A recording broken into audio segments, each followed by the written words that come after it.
Good morning student. आज हम लोग पढ़ेंगे शिक्षा के संदर्भ में गठित जो विभिन्न प्रकार के प्रोग्राम हैं, संचालित जो विभिन्न प्रकार की योजनाएं हैं, उन्हीं योजनाओं के बारे में। चलिए हम फटाफट वीडियो को शुरू करते हैं, लेकिन उससे पहले कि आप इस वीडियो को सब्सक्राइब करें, यानी मेरे चैनल को सब्सक्राइब करें, लाइक करें और शेयर करें। चलिए सबसे पहले हम शुरू करते हैं ओबीबी, ऑपरेशन ब्लैक बोर्ड योजना। क्या है भाई ऑपरेशन ब्लैक बोर्ड योजना? यानी 1987-88 में गठित यह योजनाएं क्या कहती हैं? देखिए इस योजना के तहत ये बताया गया, एक चीज आप जान लीजिए, ये ऑपरेशन का मतलब क्या होता है? त्वरित, शीघ्र। किसी भी योजना की बात कर लें आप तो इसका मतलब है कि ऑपरेशन यानी हम शीघ्र रूप से काम करें, यानी कम से कम सुविधाएं जो भी हों, कम से कम की बात की जा रही है कि कम से कम सुविधाएं उपलब्ध की जाएं। अब कम से कम सुविधाओं के लिए कम से कम 2 कमरे होने चाहिए प्राथमिक विद्यालय में, एक बरामदा होना चाहिए, ब्लैक बोर्ड होना चाहिए वहाँ पे, या अन्य जो चार्ट होते हैं, जो मानचित्र होते हैं, या अन्य न्यूनतम सामग्रियाँ, खेल सामग्रियाँ वगैरह, ये सब उपलब्ध होने चाहिए ऑपरेशन ब्लैक बोर्ड के तहत। तो ये ऑपरेशन ब्लैक बोर्ड 1987-88 में शुरू किया गया। अगला आता है पीमोस्ट कार्यक्रम। पीमोस्ट यानी programme for mass orientation of school teacher. भाई इसके फुल फॉर्म को याद रखिएगा, अक्सर एग्जाम में आप यही नहीं आगे भी जितने एग्जाम देते हैं अक्सर इस तरह के प्रोग्राम पूछ लिए जाते हैं। तो पीमोस्ट का मतलब होता है programme for mass orientation of school teacher, यानी अध्यापकों का विस्तृत अभिविन्यास कार्यक्रम। इसकी शुरुआत 1986 की नीति के अनुसार किया गया था और बाद में यानी 1990 में या ऑपरेशन ब्लैक बोर्ड योजना के तहत इसको रख दिया गया, यानी ऑपरेशन ब्लैक बोर्ड योजना में इसको शामिल कर दिया गया। इसके अंतर्गत जो विभिन्न प्रकार की सामग्रियां हैं उसको प्रशिक्षण से संबंधित है, जानकारी से संबंधित है, जैसे विज्ञान किट है, खेल किट है, गणित किट है, खेल उपकरण हैं, मिनी टूल किट हैं, पुस्तकालय की पुस्तकें हैं, या संगीत के जो पार्ट हैं, म्यूजिकल पार्ट जो हैं, इन सब के प्रशिक्षण पर बल दिया गया या पीमोस्ट के तहत। ठीक है, अगला आता है हमारा SOPT, यानी special, S for special, O for orientation, P for primary and T for teacher, यानी स्पेशल ओरिएंटेशन प्राइमरी टीचर, यानी प्राथमिक शिक्षकों के लिए विशेष अनुस्थापन कार्यक्रम। ये प्राथमिक शिक्षकों के लिए विशेष अनुस्थापन कार्यक्रम की शुरुआत 1990 में की गई थी। ये देखिए, ये जो कार्यक्रम है, इस कार्यक्रम के तहत हम यूँ कह लें कि विभिन्न प्रकार के पाठ्यक्रम संबंधी अनुभव हो, या विभिन्न प्रकार के अभिप्रेरणा हो, या कल्पना शक्ति हो, या रुचि हो, या अभिरुचि हो, या जो विभिन्न प्रकार के कौशल हैं, उन सभी कौशलों के विकास पर विशेष बल दिया गया इस कार्यक्रम के तहत। ठीक, तीसरा आता है आपका चौथा BEP यानी basic education project. Basic education project क्या होता भाई? देखिए इसी से मिलता जुलता एक नाम और आप बहुत फेमस है और शायद आप जानते भी होंगे, एक बेसिक एजुकेशन पॉलिसी भी है ना, बेसिक शिक्षा नीति, बुनियादी शिक्षा नीति। इसकी अवधारणा किसने दी थी? चलिए मैं बताता हूं। बेसिक शिक्षा नीति की अवधारणा 1937 में महात्मा गांधी द्वारा दी गई थी। फिलहाल हमें यहां पढ़ना है बेसिक एजुकेशन प्रोजेक्ट, यानी बेसिक शिक्षा परियोजना 1993 में यह लॉन्च किया गया था, बेसिक एजुकेशन प्रोग्राम।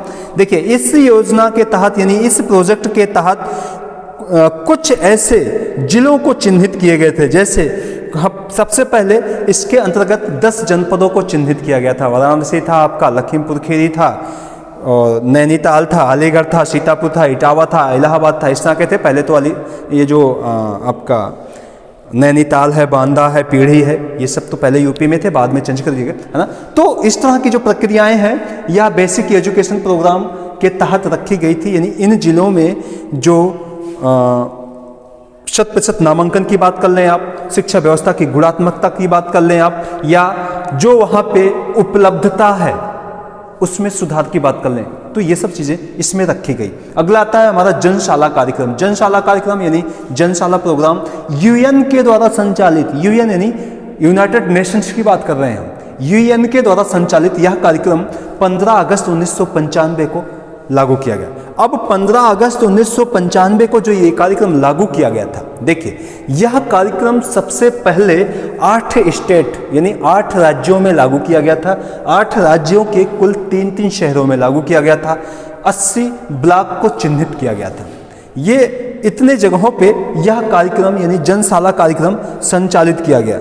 अब ये जो जनशाला कार्यक्रम संचालित किया गया था, इस जनशाला कार्यक्रम में कुल 5 यूएन यानी 5 अंतर्राष्ट्रीय संस्थाएं थी, जिसमें सबसे पहले आप बात कर लें यूएनडीपी की, यूनिसेफ की, यूनेस्को की, आईसीओ की और फिर यूएनएफपीए की। ये इनके सहयोग से ये कार्यक्रम संचालित किया गया था 15 अगस्त 1995 को। बाद में 1998 में ये संपूर्ण राज्यों में संचालित कर दिया गया। सॉरी, संपूर्ण राज्य नहीं बल्कि संपूर्ण देश में संचालित कर दिया गया था। ठीक है, अगला हमारा आता है स्कूल रेडीनेस कार्यक्रम। भाई इसके नाम से आप स्पष्ट होंगे, स्कूल रेडीनेस कार्यक्रम यानी विद्यालय तैयारी की बात की जा रही है यहाँ पे, विद्यालय शिक्षा की तैयारी। अब विद्यालय तैयारी का मतलब क्या होता है कि बच्चे को स्कूल जाने से पहले प्री प्लान की बात की जा रही है, जैसे सुबह उठना, नहाना धोना, विद्यालय के लिए तैयार होना, बैग उठाना, विद्यालय जाना, वहाँ 4 घंटे 5 घंटे रुकना, टीचर्स को पहचानना, वहाँ के जो दैनिकी कार्यक्रम हैं उन सबको जानना, यह सब आपके विद्यालयी कार्यक्रम के तहत आते हैं। इसी को हम स्कूल रेडीनेस कार्यक्रम कहते हैं। इस योजना का संचालन 1999 में किया गया। ठीक है, अगला आता है हमारा NLM। NLM भाई बहुत फेमस है आपका। NLM यानी national literacy mission. National literacy mission क्या है भाई? नेशनल लिटरेसी मिशन यानी संपूर्ण साक्षरता अभियान। माफी चाहेंगे, एक छूट गया है आपका, अभी हम बताते हैं इसको। स्कूल ये NLM यानी नेशनल लिटरेसी मिशन है आपका। संपूर्ण साक्षरता अभियान की शुरुआत 5 मई 1988 को की गई थी। देखिए ये संपूर्ण साक्षरता, हम इसको कह दें कि नेशनल राष्ट्रीय साक्षरता अभियान। राष्ट्रीय साक्षरता अभियान की शुरुआत यानी राष्ट्रीय साक्षरता मिशन की शुरुआत 1988 5 मई को की गई थी। इसके तहत अब देखिए हमारे पास एक लक्ष्य था संपूर्ण शिक्षा के लिए। संविधान लागू हुआ, अनुच्छेद 45 में शर्त रखी गई कि बच्चों को निःशुल्क और अनिवार्य शिक्षा तब तक देनी है जब तक कि वो 14 साल की शिक्षा पूर्ण ना कर सके, और 10 साल का एक नियत समय रखा गया। इन समय के बावजूद भी हम शिक्षा में जहां तक पहुंचना था वहां तक हम नहीं पहुंच पाए।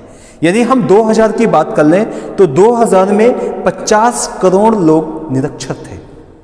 इस कलंक को दूर करने के लिए इस तरह के एक नेशनल यानी NLM नेशनल लिटरेसी मिशन अभियान की शुरुआत की गई कि यह, और ये अभियान की शुरुआत भूतपूर्व प्रधानमंत्री श्री राजीव गांधी ने की थी। उनका एक मानना था कि हम इस अभियान के तहत 10 करोड़ लोगों को साक्षर करेंगे, निरक्षरता से उन्हें साक्षरता की तरफ ले जाएंगे। ठीक है, तो इस अभियान की शुरुआत की गई। इसी अभियान के तहत एक और जोड़ दिया गया था। भाई पहले तो हमने 10 का एक आंकड़ा रखा था, 10 करोड़ लोग को साक्षर बनाएंगे, लेकिन बाद में एक टोटल लिटरेसी कंपेरिजन की बात की गई, यानी संपूर्ण साक्षरता अभियान की बात कर दी गई। अब इस संपूर्ण साक्षरता अभियान के तहत सभी राज्यों को शामिल कर लिया गया, सभी को शामिल कर लिया गया, और उसमें एक शर्त रखा गया कि हम सभी लोगों को साक्षर करेंगे। उसी के अभियान के तहत आज भी विभिन्न प्रकार के कार्यक्रम संचालित होते हैं। ठीक है, एक छोटा था जो हमारा DPEP यानी बहुत इंपॉर्टेंट है ये, DPEP यानी डिस्ट्रिक्ट प्राइमरी एजुकेशन प्रोग्राम।